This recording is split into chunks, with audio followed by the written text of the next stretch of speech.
Sicela ukuyikhumula i-quote sekuyashisa. Amen. Kuthiwa babezakhela izithombe babese beyazidumisa, but uJosiah, as young as he was, he devoted himself to the Lord and he did what was good and pleasing in the eyes of the Lord. Hallelujah. uJosiah waba yinkosi, waba obedient kuNkulunkulu. Kuthiwa into akayenza yaba sisimanga uJosiah during his reign kuyabalwa ke ukuthi ngowubunyaka wenzani, but uJosiah wafika wadiliza izithixo ezazibekiwe eJerusalem. Kuthiwa wazidiliza, waziqhekeza uJosiah, wafuna kwakhiwe kabusha iJerusalem. And at that age, esenza lezo zinto, if ngikhumbula kahle kuthiwa he was only 18 years old. Ngiyaphinda nendaba abantu abasha ukuthi it doesn't matter how young you are, but be sold out for Christ. Hallelujah. Yiba umuntu who is sold out for Christ. If ayinayo uJesu phakathi leyo ndaba ungayingeni. Hallelujah.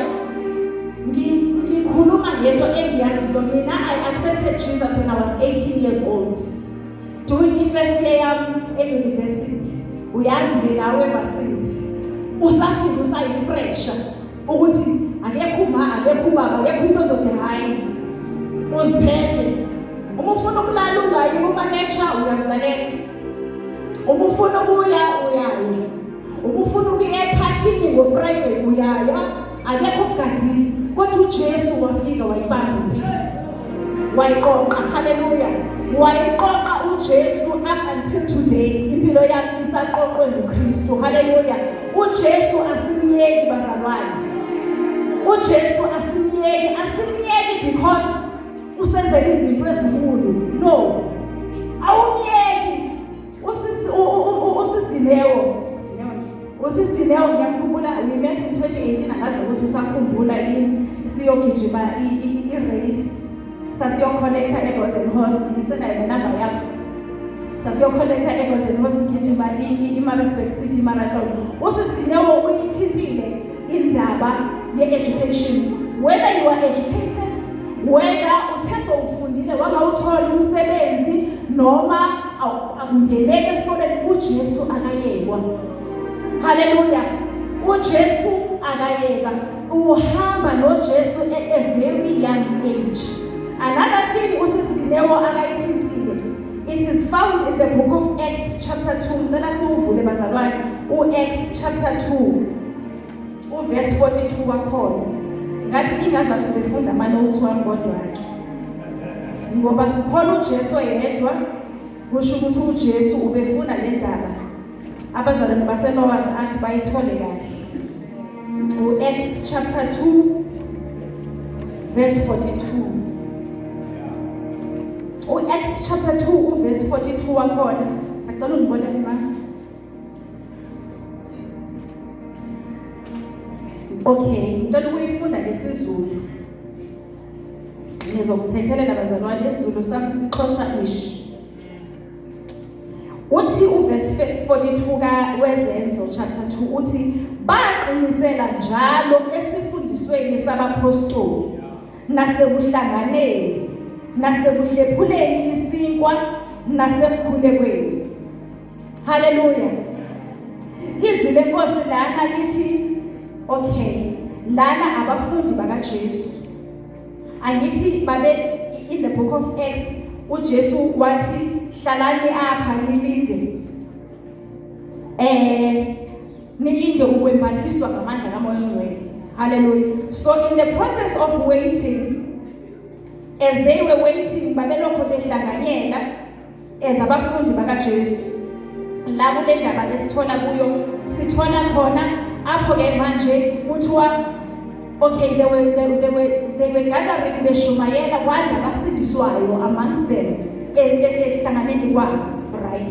Now all the believers were devoted themselves to the apostles' teaching. Laba ababekade behlanganyela nabo baqinisela esifundisweni sabapostoli. Hallelujah. Sithi isifundiso sabapostoli. uyithintile usisinewo indaba yokuthi uJesu uthe hambani niyozenza abafundi zonke inhlanga, baptizing them in the name of the Father, the Son and the Holy Spirit. Now isifundiso sabapostoli is centered around uJesu. It is centered around ukuzalwa, ukufa kukaJesu. It is centered around being born again, getting to know Christ as your personal Lord and Savior. Isifundiso sabapostoli sisho njalo. Isifundiso sabapostoli sithi phendukani ngoba umbuso kaNkulunkulu useduze. Sisho njalo isifundiso sabapostoli, it teaches us about repentance. Hallelujah. Now if umuntu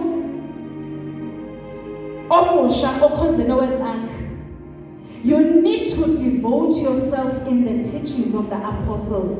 uNkulunkulu babekile befundisi for a purpose phambi kwethu, to lead us nokusifundisa indlela okumele sihambe ngayo. Hallelujah. Hallelujah bazalwane. Now if ungumuntu ongafuni ukufundiseka, uzoba umuntu ozophila impilo kanjani? Hallelujah. Angibona ubhuti bami laphana. Hallelujah. Abazalwane bami basekhaya, a house of praise. Amen. I'm blessed bazalwane, I'm honored. Now if umuntu ongafundiseki, if you are a young person ongafundiseki manje, uzoba umama onjani kusasa? If umuntu omusha ongafundiseki, uzoba ubaba onjani? What kind of a future leader are you going to be? Kunento ama-motivational speakers ajwayele ukulikhuluma ukuthi awumdeleli umuntu obekiwe esikhundleni, ngoba one day nawe uNkulunkulu elevate you ube sesikhundleni, and ube sesikhundleni angithi you will want people to respect you, and you will forget that ngenkathi udelela umuntu esikhundleni uyatshala, uphethe imbewu, uyahlwanyela. If you speak ill, awukhulumi kahle ngabantu ababusayo, uyahlwanyela. In the world of the spirit, ayikhiphe ukudlala, ayikhiphe ngama-jokes. Hallelujah. So you must take yourself very serious as a young person. Now uma usutshalile uzovuna.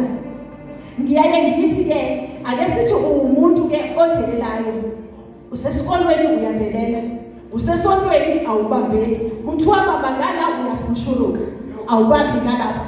Asike sithi ke uyamultiplywa, kuthiwe uyenziwa ube u10. Labantu abawu10 abafana nawe ungabathanda yini? Bafana nawe bawu10 naba phambi kwakho, kuthiwa ayini ke laba qhubekani nenze into yenu, angeke uyithande. So do not, as a young person, do not do izinto ongangeke uthande ukuzivuna. Tshala le mbewu ofuna ukuyivuna. Hallelujah. Be a person who has a teachable spirit. Fundiseka. If ukuthiwa you are wrong, musa ukuduba. Yes. Musa ukuduba. If you are wrong, you are wrong. It is the Nkosi uNkulunkulu, he corrects or he disciplines those he loves. Umuntu who disciplines you umuntu okuthandayo. Umuntu ongasakudiscipline akasathandi, usekuyekile, usethe hamba juba kuwena. Uyathanda yini wena ukuthi uhamba juba kuwena? Akekho umuntu othandayo ukuthi kuthi uhamba juba kuyena. So be a person who has a teachable spirit. Yiba ngumuntu olawulekayo, ungabi ngumuntu ozilawulayo, uyithintile usisithile yonto. Yiba ngumuntu ophathekayo. If umphathi wabantu abatsha ethe namhlanje sikhonze eThekwini sihlanganisa o100 if ungenawo u100 bika ukuthi mina nginawo u100 kodwa ngiyathanda ukuya eThekwini ngihambe ngiyokhonza. If unawo u100 nikela phela. If una more than 100 rand, nikela ukuze nabanye bahambe baye eThekwini, kuhlangane khona eMoses Mabhida kuhanjwe kuyokhonza uNkulunkulu. Angithi sapha umuntu omusha obuKristu. Hallelujah. Sapha umuntu omusha obuKristu. Ngiyithandile ke ifilimu yala ekhaya ethi youth dependent to God. Abantu abadependent to God ilabantu esikhuluma ngabo laba abafana kanabapostoli ukuthi they devoted themselves to the teachings of the apostles and to fellowship. Singakuyeki ukuhlangana bazalwane. Hallelujah. Lithi izwi lenkosi la inhliziyo yakho ikhona, that's where your desires will be. Hallelujah.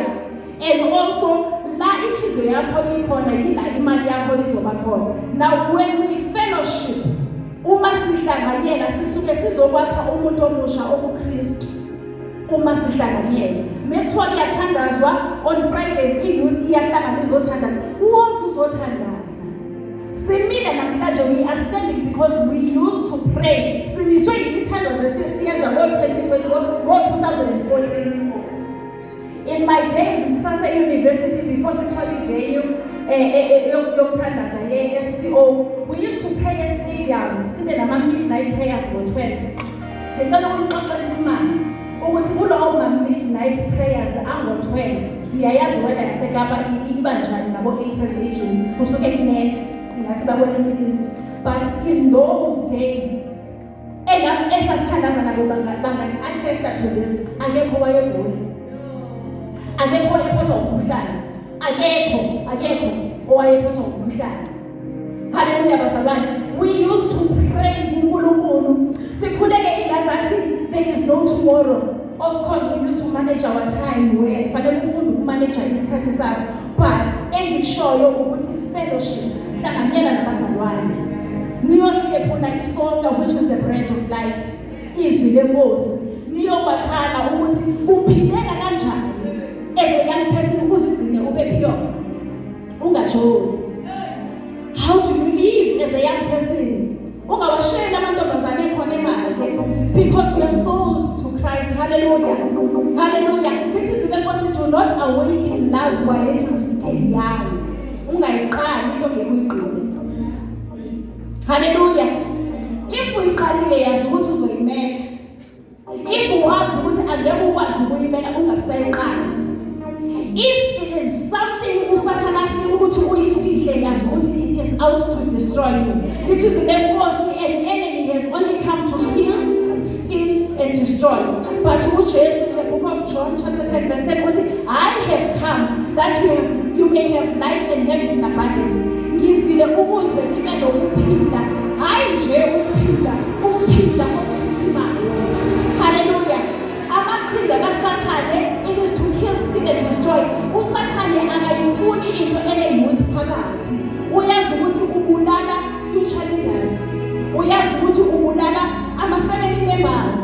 Because out of abantu abasha abayithi nathi we didn't know one day we will get married. We didn't know one day sizoba nabantwana. We didn't know one day we will own families of our own. But if sasiphile impilo carelessly ngabe siphi namhlanje.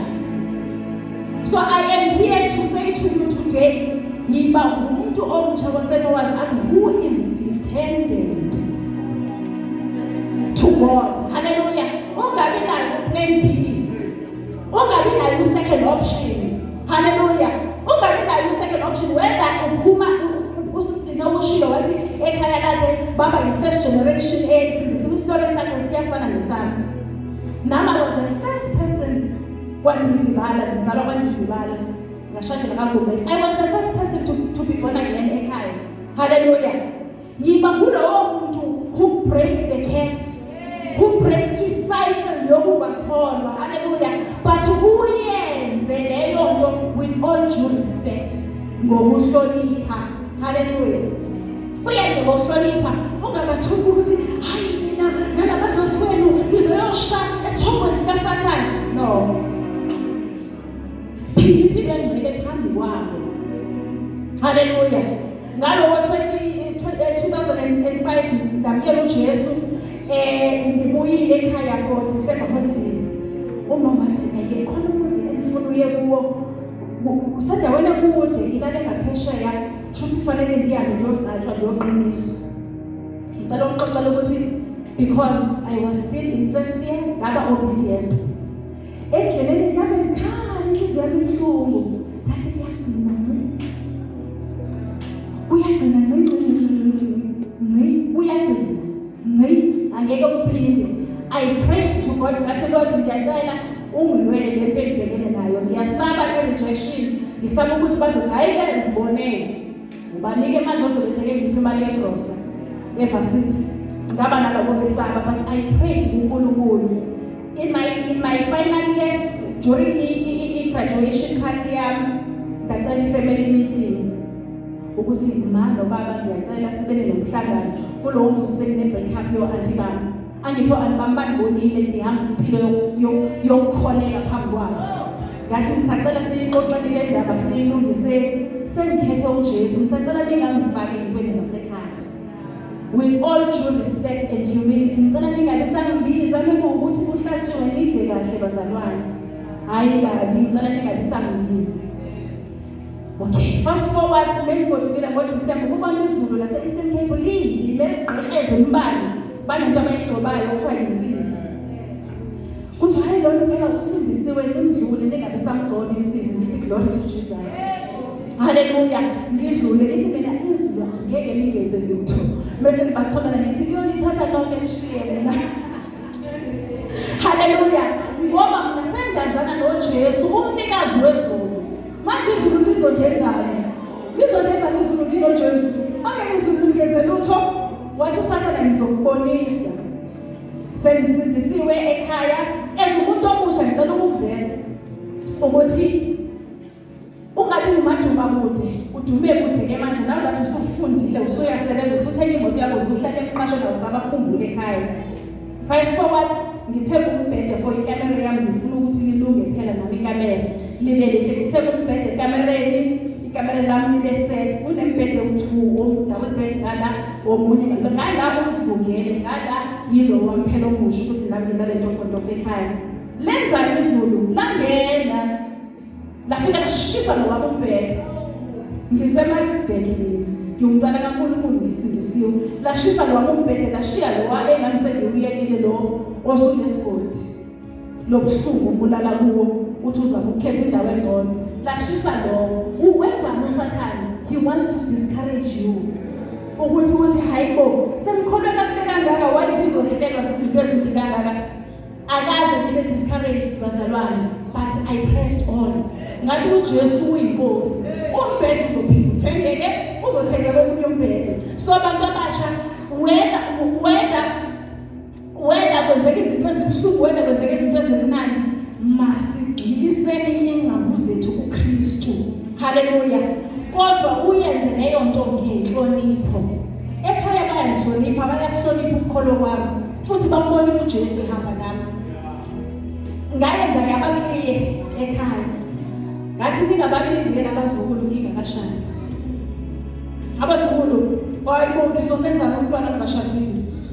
Into ezongibamba ngingabisakwazi ukuhamba indlela zami. I will never nje ngizohlala lentombi ngihlale ngoJesu. Hallelujah. Guess what? Ayikho iprovince endingayazi eSouth Africa. Methu abantu abasha bayahlangana eBloemfontein ngiseBloemfontein. Mathu abantu abasha bayahlangana eKimberley phakathi eKimberley. Methu abantu abasha baya eCape Town wena nganjwa ngebhasi noba nganjwa phakathi eCape Town. Why ngenza kanjalo? Ngizikhipha busy because uSathane uyazisebenzisa izandla ezihayiwe. I am keeping myself busy. Ukuze uSathane angayitholi indawo. Hallelujah. Yiba umuntu who is dependent on God. Othi Christ alone and nothing else. Hallelujah. Hallelujah. Mekuthi abantu abasha bayahlangana for i-mini conference le ayiphinda wendayazi Maritzburg. Waswayimane bayahlangana, bayahlangana kwaPhande. Omunye umuntu kathi hayibo. Wena mase ubona ikhenze ngithi lutho. Ngeyinsuku zokusha bami I made sure ukuthi be active in the house of the Lord. I serve the Lord wholeheartedly. Hallelujah. You serve the Lord wholeheartedly. Leyo nto investment for your own good. Uwena ozowuthela, ozovuna lezoyithelo. Hallelujah. You are the one who is going to reap. Hallelujah. Ungevune izithelo zokuthi uzoba rich ngokwemali. But uNkulunkulu will protect all that which concerns you. Just because you served the Lord faithfully. Hallelujah. The Lord will protect all that which concerns you. into enegama lakho ngisho ingubo zakho ereza ngeke zidliwe ngabantwana. Bethiwa amagundwana adla ingubo zabantu ereza, uNkulunkulu uyoprotecta ngisho ingubo zakho zingadliwa ngabagundwana. Hallelujah. Just because you are serving the Lord wholeheartedly, withholding nothing. Ukuthi uyagcina, ukuthi uyagodla, ugodlela mali. Useva uNkulunkulu ngemali yakho, useva uNkulunkulu ngempilo yakho, useva uNkulunkulu with all that you have. Kukhona izwi engilithandayo encwadini kaMateyu chapter 19. Uyabuza uPeter uthi uNkulunkulu, uthi uJesu, Jesu sishiye konke salandela wena sizotholana. Uthi uJesu akekho oshiye konke walandela mina ongeke athole lutho kweli nakwelizayo. Hallelujah. uJesu umlandela uzothola kweli, uthole futhi nakwelizayo futhi. Kwelizayo you are getting eternal life. Hallelujah. Hallelujah. Hallelujah bazalwane. Akazama siyayizwa lento eyokuthi you must serve the Lord ensukwini zokusha bakho. Umsebe uNkulunkulu singekho lezi zinto bakhulume ngazo lezi akathi uyikhuluma abantu kufanele ugqoke very night. Ungagqoki izinto ezisinda. Umsebe lezi empesini ungenayo into ezokusinda. Ungenawo amabala usathana akazowakhomba. Uthi ubuya phambi kwaNkulunkulu athi usathana uphethe izinto zanje lona. Ungabe lezi zinto usathana akazokujaha ngazo. Seba uNkulunkulu wholehearted. Ngenhliziyo yakho mhlophe bazalwane. Msebe uNkulunkulu ngenhliziyo emhlophe. It is doable. Uma ungamsebe uNkulunkulu ngenhliziyo emhlophe uyazibambezela.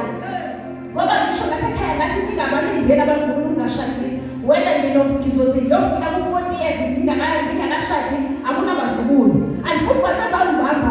Ngoba uyayibona njengoba ngishadile ukuthi kufanele ngiqale ngicabange ukuthi kufanele ngiyocela umama uSibani angigazele nabantwana ukuze ngikwazi ukuya endaweni ewukuthi.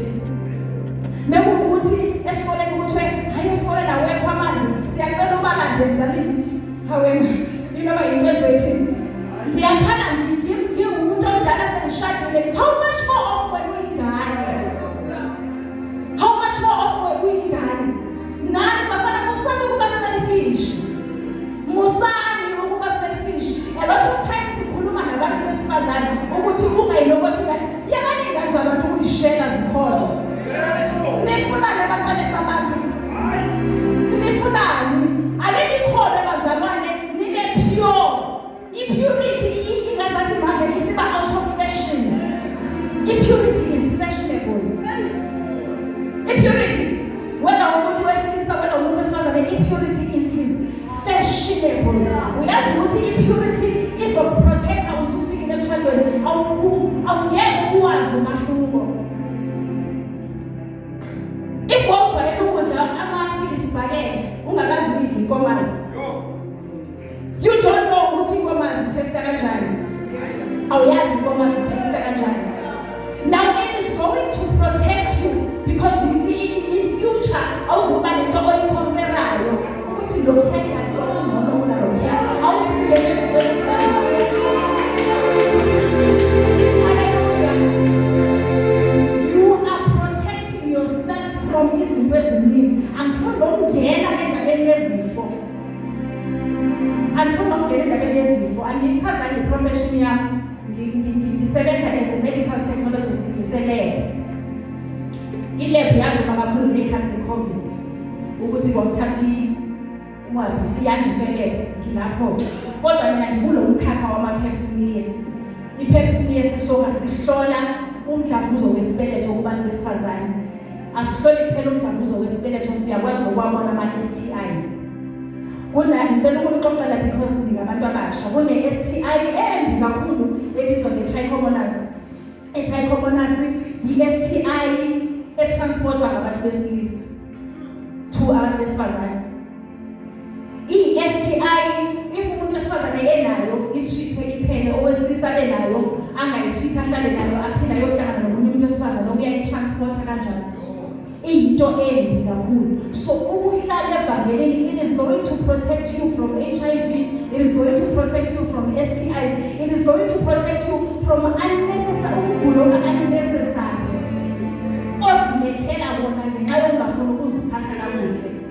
Hallelujah. Indaba yokukholwa, it protects you as a person. So elapho bazalwane sengizovala ngithi asikholwe ngempela. Sikholwe ngazathi uJesu uyakusazi. Ngoba lithi lenkosi, even the angels azazi ukuthi uJesu uzobuya nini. Uyabuya yini uJesu? Asikholwe kwabantu abaprepared ekubuyeni kukaJesu. Kuthiwa in the last days kuyokwenzeka izinto ezimbi, kuzoba nama-earthquake, kuyoba nama-floods, kuyoba khona ukuvikelana kwembuso. Already ziyenzeka lezo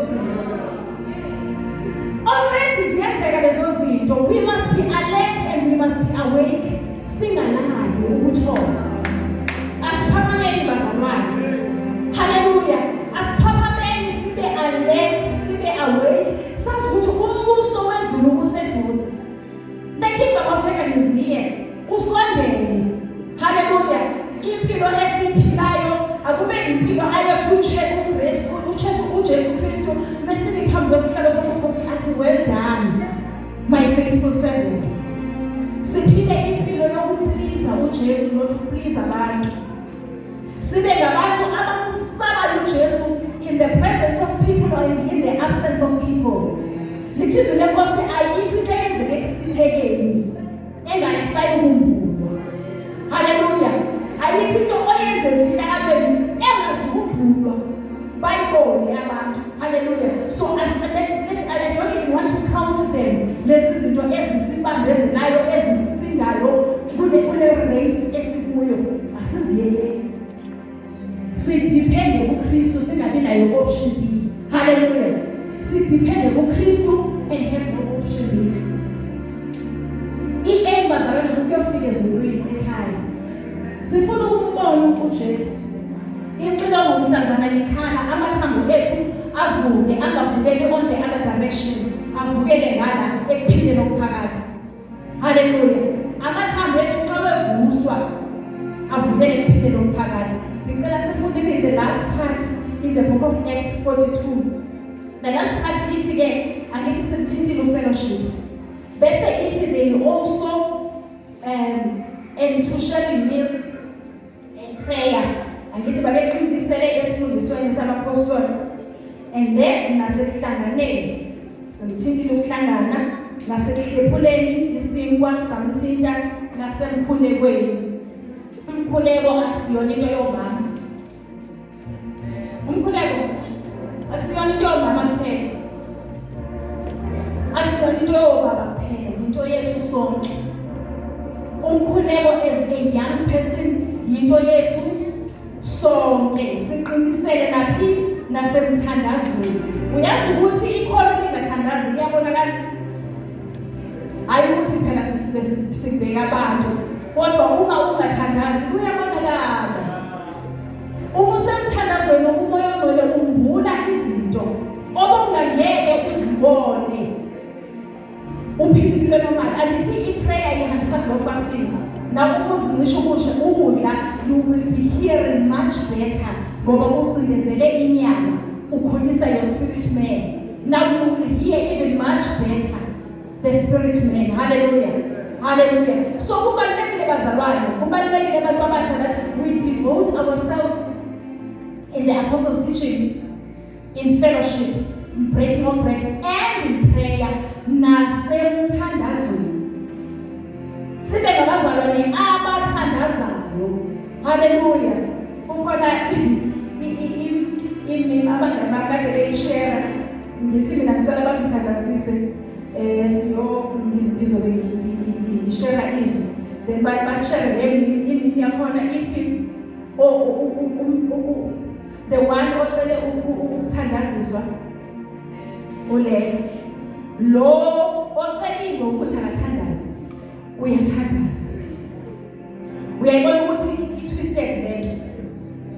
Awukwazi phela ukucela ukuthandazisa bese ungathandazi. I-prayer yakho mayibe liphunga elimnandi phambi kukaNkulunkulu. And uzovuna bazalwane. USathane akayifuni into yokuthiwa umthandazo. Uyazi ukuthi xa uyothandaza uyolanda izinto zakho in the presence of the Lord. Uyolanda izinto zakho ezazintshontshiwe uSathane. Kuneminyango ezovulwa in your family just because of your prayers. Kunabantu uNkulunkulu akazobabusisa emndenini wakho ngenxa yemthandazo yakho. Now if you do not pray, you are not only depriving yourself of the benefits, you are also depriving your family members. Uyabaninja amathuba emsebenzi ngoba awubathandazeli ukuthi uNkulunkulu akavule umsebenzi. Uyabanisha amathuba esikolo ukuthi bangavuleleki lapha e-UCT because you do not pray. Uyabanisha esikoleni ukuthi bangaphumeleli just because you do not pray. Niyakwazi amathimona sezikolweni. Esikolweni ake kuthi exam time. Uzobona kahle basuke behayisa. Yini eyenza leyo nto? USathane umelene ne-success yakho. Now if wena uzothi ukhona umntwana kaNkulunkulu in the midst of labo bantwana ungathandazi, you are also depriving them. I-prayer it benefits us all. Ibenefita thina sonke. You are praying if usesikoleni uthandazela wena, uthandazela abangani bakho, uthandazela othisha bakho, uyaliwa sisempili bazalwane. Impesi kuyo yiyo ukuthi uSathane akafuna ukusibona sifinyelele emgomeni wokukhona kwethu. La uJesu ezothi well done my faithful servant. So asibe ngabantu who are prayerful. Sikhumbule lesistory ekade ngisifundile sikaJosiah ukuthi uJosiah was only 8 years old when he became king. It is in the book of Timothy, do not let anyone think less of you because you are young. Don't let anyone think less of you because you are young. But again, that you conduct yourself, people will respect you. Hallelujah. uNkulunkulu when he created the heavens and the earth wasinikeza i-authority wathi multiply and subdue the earth. Wathi now umase umultiplyile wathi nina nibese niyabusa wathi reign nibuse over the birds of the sky, the fishes of the sea. Wayesisho ukuthi uNkulunkulu ukuthi we must reign. Now as a young person iphathe impilo yakho as a king. Iphathe impilo yakho as a king. I-king ayidli noma yini. I-king i-king ungayibona i-king lapha indawo ejulile la ekhomeni yokumnandi. Ngikabani? Elamonti. Hayibo ungathi wena usubona i-king elamonti. I-king asoze uyibone elamonti. I-king akumele itholakale noma kuphi. I-king ayidli noma yini. I-king ayihambi noma kanjani. Uyabona le posture ngisho la literal posture, i-posture leyo kuhamba kwe-king. Ukwabona amakhosi awahamba mfathazela. Ithini ke leyo nto ukuthi thina sikholwa. Nathi siqonde endleleni yokukholwa. Nathi siqonde because we are kings. Hallelujah. Kude ngithanda ukuthi we are the chosen generation called for to show his excellence. All I require for life God has given me. I know who I am. I know who God says I am. When he says I'm it, when he says I am, I know who I am. I'm walking in power. I'm walking in miracles. I live a life of favor. Cause I know who I am. Take a look at me, never wonder. Doesn't matter what it's doing now. What it's really is saying. I know who I am. Don't know who you are. You must know who you are. Because you are the chosen generation. You have been called forth to show his excellence. You must know who you are. Know who you are. Spell it out because it was